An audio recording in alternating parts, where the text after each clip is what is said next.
विनायक दामोदर सावरकर भारत को नेपाल नरेश के हाथों क्यों सौंप देना चाहते थे? क्या उन्हें भारत के स्वतंत्रता सेनानियों पर विश्वास नहीं था कि वे भारत को अंग्रेज मुक्त कर सकते हैं, जबकि सावरकर खुद भी जेल जाने के पहले स्वतंत्रता सेनानी रह चुके हैं? या सावरकर को इस बात का अंदेशा था कि भारत में फिर से मुस्लिम शासन आ जाएगा? या सावरकर ये नहीं चाहते थे कि भारत जब आज़ाद हो तो भारत एक ऐसा राष्ट्र बने जहां सभी धर्मों के लोग एक साथ रह सके? सावरकर ने ब्रिटेन की महारानी को तो यहाँ तक सुझाव दिया कि इससे पहले कि भारत उनके हाथ से निकल जाए, वे भारत को नेपाल नरेश के हाथों सौंप दे। भारत की समस्याओं का अनूठा हिंदू समाधान सुझाते हुए सावरकर ने ब्रिटेन की महारानी को सुझाव दिया कि ब्रिटेन के बराबरी और स्वतंत्र मित्र राष्ट्र नेपाल को भारत को सौंप दिया जाए और नेपाल को ही भारत की नीति निर्धारण करने को कहा जाए। सावरकर ने ऐसा क्यों कहा? क्या वजह रही होंगी? इसके और भी कारण हो सकते हैं, लेकिन एक कारण उनके हिंदू महासभा के अध्यक्ष बनने पर जो भाषण दिया था उसमें देखने को मिलता है।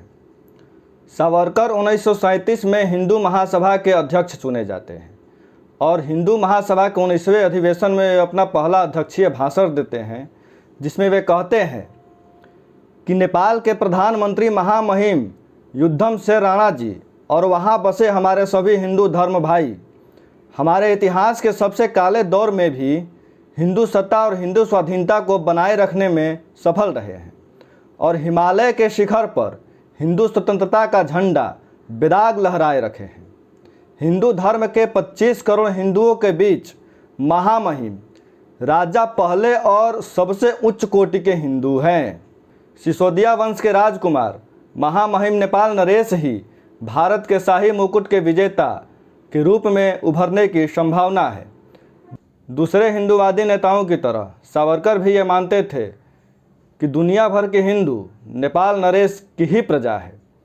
सावरकर के भाषण से यह स्पष्ट होता है कि नेपाल केवल हिंदू राष्ट्र होने के चलते सावरकर भारत को उसे सौंप देना चाहते थे, जबकि सावरकर ये कभी नहीं भूले थे कि 1857 की क्रांति को कुचलने वालों में, अंग्रेज़ों का साथ देने वालों में नेपाल भी शामिल था। ये वही हिंदू शासक हैं जो 1857 में हिंदुस्तानियों को हरवाने में अंग्रेज़ों का ज़बरदस्त सहयोग किया था। ब्रिटिश सरकारी दस्तावेज इस बात का गवाह है कि दिल्ली और अवध को हरवाने में नेपाल के ही शासक जंग बहादुर के नेतृत्व में हजारों गोरखा सिपाहियों ने महत्वपूर्ण भूमिका निभाई थी। अंग्रेज़ों की मदद के लिए 50,000 से ज़्यादा यदि गोरखा सिपाही उपलब्ध न होते तो 1857 की क्रांति को कुचलना अंग्रेज़ों के लिए असंभव था। ब्रिटिश दस्तावेजों के अनुसार 1857 की बगावत को कुचलने के लिए नेपाली सेना जब अंग्रेज़ों के मदद के लिए आई तो उन्होंने अंग्रेज़ों की सहायता जो की सो अलग, और 1857 को कुचलने के बाद अयोध्या और गोरखपुर के रास्ते जब नेपाल जा रही थी तो उनके साथ लूट का सारा सामान लदा हुआ था जो अवध और रुहेलखंड से लूटा गया था। जो नेपाली शासक 1857 के बगावत को कुचलने के लिए अंग्रेज़ों की सहायता किए थे, उनके सिर्फ हिंदू होने भर से सावरकर भारत को उनके हाथों में सौंप देना चाहते थे, जबकि सावरकर 1857 के बगावत को भारतीय स्वतंत्रता संग्राम का पहला विद्रोह अवश्य मानते थे। इसके बाद भी वो नेपाली शासकों को केवल हिंदू होने भर से उन्हें भारत सौंप देना चाहते थे।